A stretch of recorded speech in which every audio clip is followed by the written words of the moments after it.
Good day, sir. Today in this video, we are going to present about how Muntar Berhad can improve its recruitment and appointment process.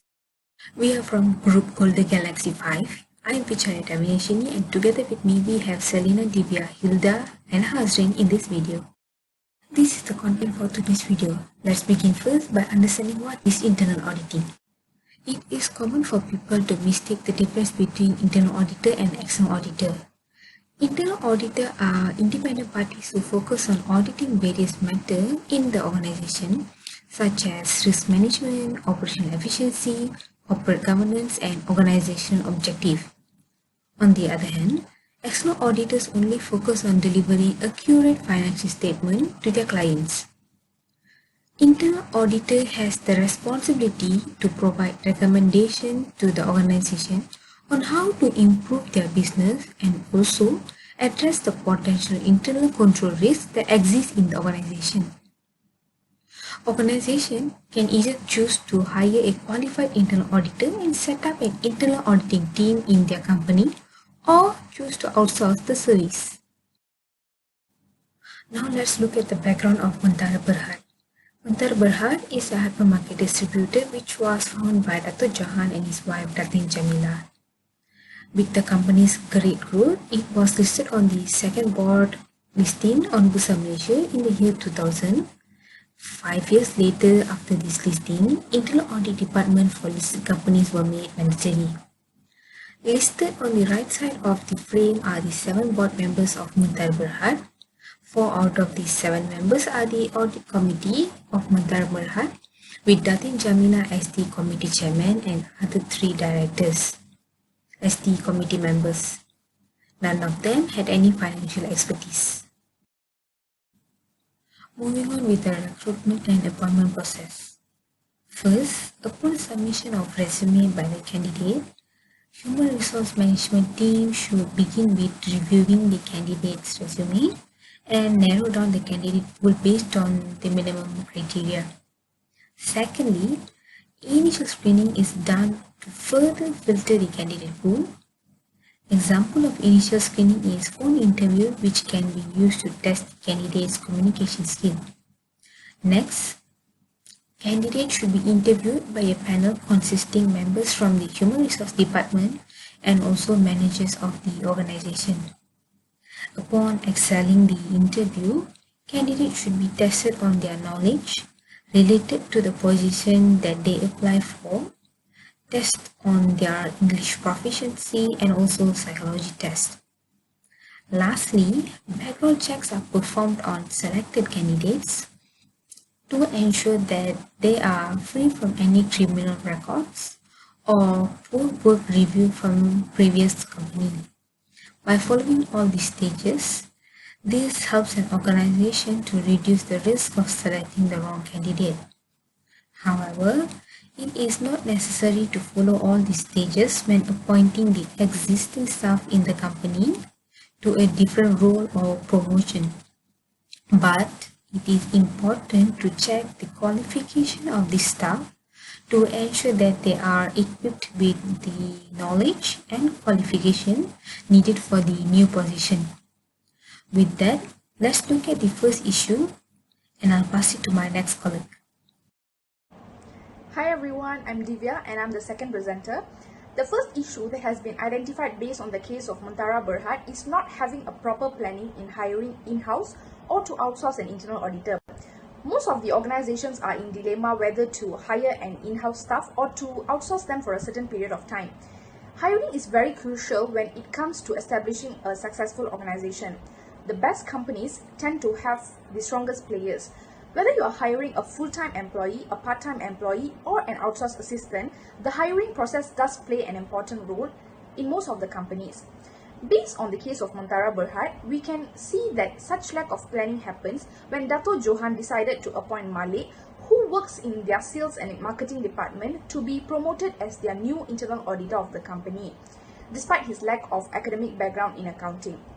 On top of that, During the meeting of Board of Directors at the end of 2019, Tan Sri Abdullah suggested that the company should establish its own internal audit unit.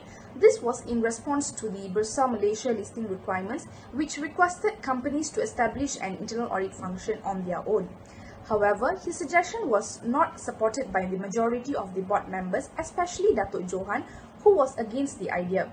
After a long discussion and serious consideration on this matter, all of the board members came to a conclusion to outsource their internal audit function and to relocate their recently appointed internal auditor Malik to the sales department back.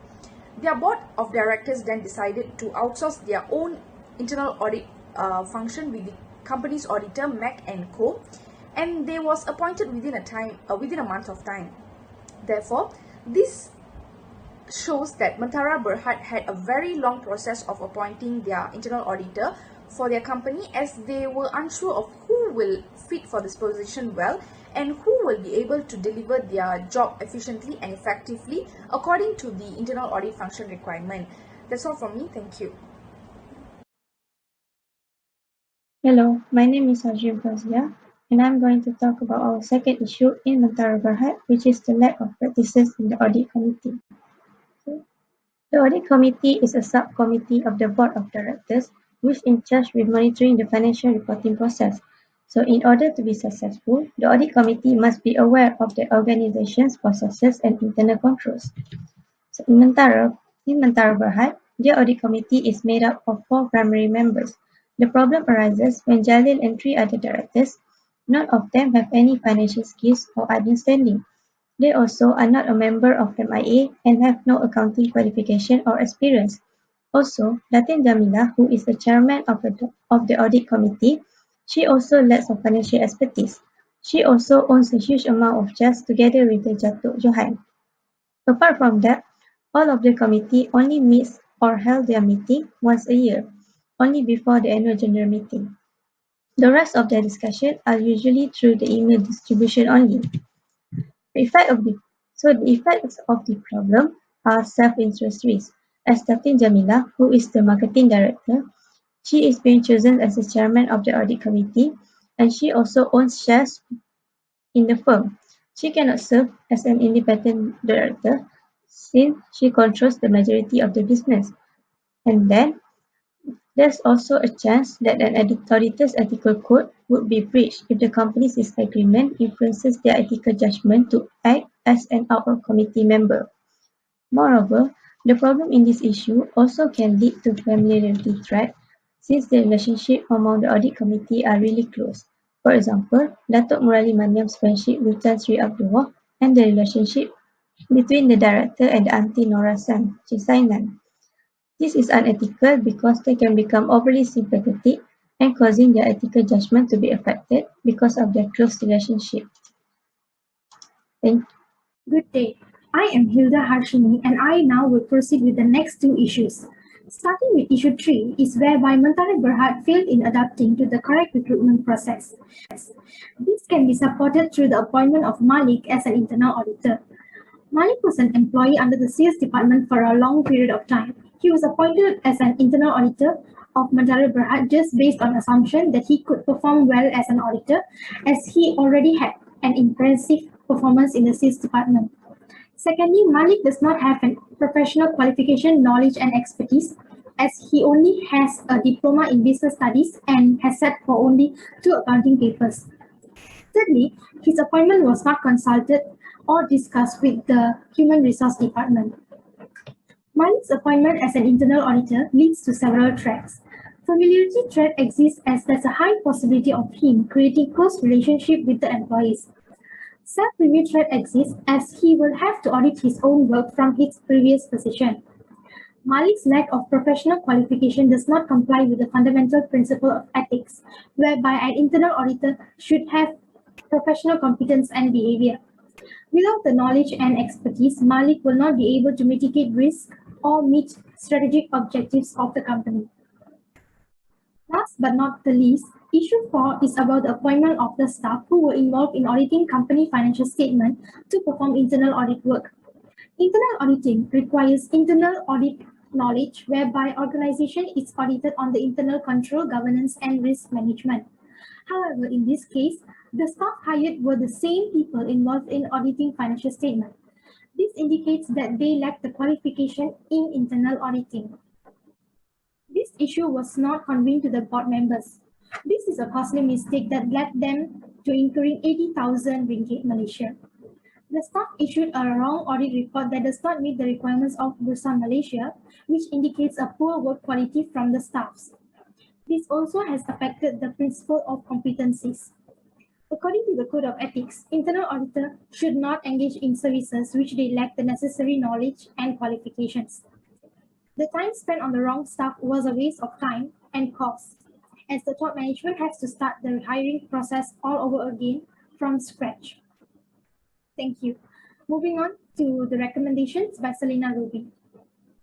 Hi, I'm Selina, and as for the recommendation, we'd like to suggest for Mentara Berhad to firstly seek advice from the Human Resource Department, and this should be instilled to ensure that the company practices an appropriate recruitment process, for example by having interview sessions to hire a well-suited employee. Secondly is to appoint a company secretary. Appointment of a company secretary will ensure that the operations of the company are being conducted rightfully. This is deliberately seen as the company secretaries assist in monitoring as well as ensuring that the company complies to the required standards and regulations. Thirdly is to conduct adequate training for the audit committees as well as the employees. This will assist in every individual to equip themselves with sufficient skills and knowledge for the evolving future. By having these three recommendations in place, it would be of aid for Mentara Berhad to appoint a competent employee to the internal auditor's position. Moving forward to the conclusion, we'd like to conclude that it is advisable for Mentara Berhad to equally balance these three qualities, which is to firstly hire the most suitable candidate with sufficient skills and knowledge for the required role. Next is to provide accurate job descriptions to the employees to ensure that they understand the job requirements well. And lastly, to have equal opportunities to all employees in an organization to provide room for every individual to reach great heights. Having said that, this will undoubtedly result in having a successful organization. With that, we'd like to end our presentation with the key takeaway for today, which is quality is the best business plan. Thank you.